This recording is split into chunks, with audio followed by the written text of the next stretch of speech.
₹10 के पैकेट में इतने अच्छे आपको फर्टिलाइज़र बनेगा कि आप यकीन नहीं करेंगे। इस ₹10 के पैकेट में नाइट्रोजन, फास्फोरस, पोटेशियम इतनी अच्छी मात्रा में पाया जाता है जो पौधे की ग्रोथ को बढ़ाता है, चाहे बोगनविलिया हो या फिर चंपा हो या फिर कनेर का फ्लावर प्लांट हो या फिर नाइट ब्लूमिंग जैस्मिन हो, गुलाब का हो, सदाबहार का प्लांट हो या फिर कोई फ्रूट वाले प्लांट हो जैसे अमरूद हैं, नींबू है, पपीता है।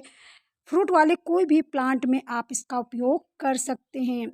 ये जो आप चीज़ देख रहे हैं यह है सोया मड़ी, यानी कि इसे आम भाषा में सोयाबीन भी कहा जाता है। हम इसका उपयोग खाने के रूप में भी करते हैं, लेकिन उसमें से कुछ ऐसे पदार्थ हैं जो बच जाते हैं जिससे आप फेंक देते हैं। तो फ्रेंड्स, ऐसे में आपको हम सोया मड़ी से ऐसा लिक्विड फर्टिलाइज़र बताने वाले हैं। जब आप सोयाबीन को यानी कि सोया मड़ी को पानी में भिगाते हैं और ये फूल जाते हैं, तो आप इसके पानी को वेस्ट समझकर, कचरा समझकर फेंक देते हैं। तो आपको ऐसी गलती बिल्कुल नहीं करना है फ्रेंड्स। जितने भी सोया मड़ी में आपके पानी हैं आपको इस तरह से निकाल लेने हैं। सारे पानी को निकालने के बाद हम इसका आपको फर्टिलाइज़र बताएंगे कि आपके पौधे में फ्रूट, फल, फूल लाने में इतने सहायक और मददगार हैं कि आप यकीन नहीं करेंगे। क्योंकि इसमें बहुत अच्छी मात्रा में नाइट्रोजन, फास्फोरस, पोटेशियम जो पौधे के प्रथम पोषक तत्व होते हैं सारे पाए जाते हैं। साथ ही साथ इसमें कुछ ऐसे सूक्ष्म पोषक तत्व भी पाए जाते हैं जो पौधे के लिए फूल, फल, फ्रूट सारे लाने में मदद करते हैं फ्रेंड्स। तो इस तरह हम सारे पानी को निकाल लेंगे और निकालने के बाद आपको इसका उपयोग कैसे करना है, इसकी क्वांटिटी भी आपको ध्यान में रखकर ही इसका उपयोग करना है। क्योंकि आप ऐसे डायरेक्ट कोई भी फर्टिलाइज़र प्लांट में अपने मत डालें, चाहे फूलों वाले हों या फिर मेडिसिनल कोई प्लांट हो या फ्रूट वाले कोई प्लांट हो, डायरेक्ट कोई भी फर्टिलाइज़र आप पौधे में नहीं डाल सकते। तो फ्रेंड्स, आज हम अपने टेरेस गार्डन पर इस फर्टिलाइज़र का उपयोग करने का आपको तरीका बता रहे हैं। आप देख सकते हैं मेरे यहाँ फ्लावर बहुत अच्छे-अच्छे खिले हुए हैं और इन्हीं फ्लावर प्लांट में और फ्लावरिंग लाने के लिए मैं इस फर्टिलाइज़र का उपयोग करने वाली हूँ। 4 गुना तेज़ी से यह फूल लाएगा। अगर आपके पौधे में कुछ ऐसी चीज़ें हैं जिन्हें ध्यान रखना बहुत ज़रूरी है, जैसे इस तरह से अगर आपके पौधे में जल भराव हो जाते हैं, यानी कि गमले में जल भराव हो जाते हैं, तो आपको बिल्कुल ऐसा नहीं करना है। सारे पानी को उलट देना है क्योंकि बारिश का मौसम चल रहा है। ऐसे में प्लांट में जल भराव बिल्कुल नहीं होने चाहिए। किसी भी प्लांट हो तो किसी भी प्लांट में जल भराव नहीं होने चाहिए। सबसे पहले आपको जड़ों के नीचे अच्छी तरह से गुड़ाई 1 दिन पहले कर लेनी है।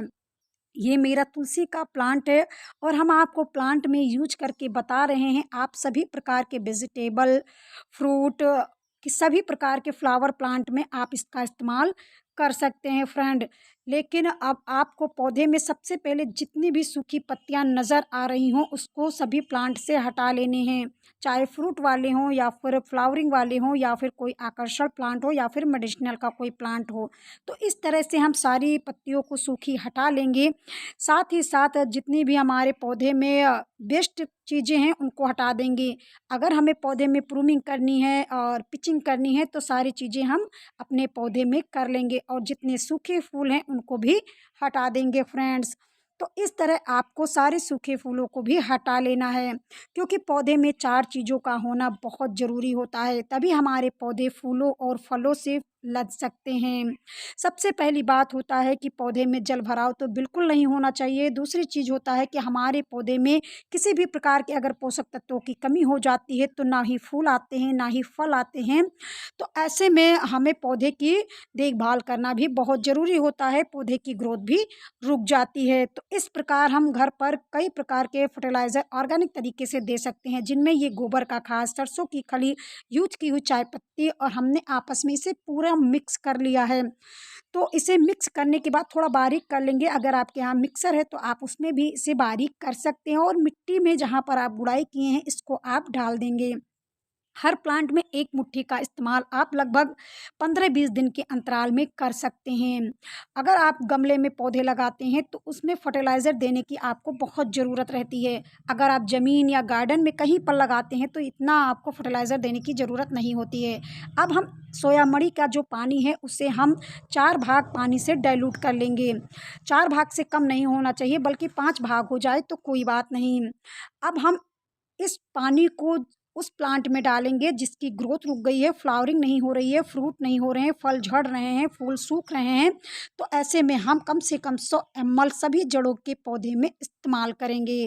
फ्रेंड्स, तो आप भी एक बार अपने पौधे में इस तरह उपयोग करके देखें और 4 गुना फ्लावरिंग, फ्रूट, फूल, फल, सब्जियां सारे ले सकते हैं। और ये मेरा देखिए 2 प्रकार के हमने इसमें फूल लगाए हैं और ये फूल देखने में बहुत सुंदर लगते हैं। तो आप भी इस तरह अपने छत पर इस तरह से गार्डनिंग कर सकते हैं, थोड़ा लुक उठा सकते हो। हमने सारे कबाड़ में ही गार्डनिंग की है, 1 रुपए भी वेस्ट नहीं किया है, ना ही 1 रुपये ही मैं खर्च करती हूँ। मेरे घर पे सारे फर्टिलाइज़र मिल जाते हैं, इसीलिए मैं इसका इस्तेमाल करती हूँ। जानकारी अच्छी लगी हो तो वीडियो को लाइक करें, बेल आइकन दबा दें, सब्सक्राइब कर लें। मिलते हैं हम अगले वीडियो में, तब तक के लिए धन्यवाद।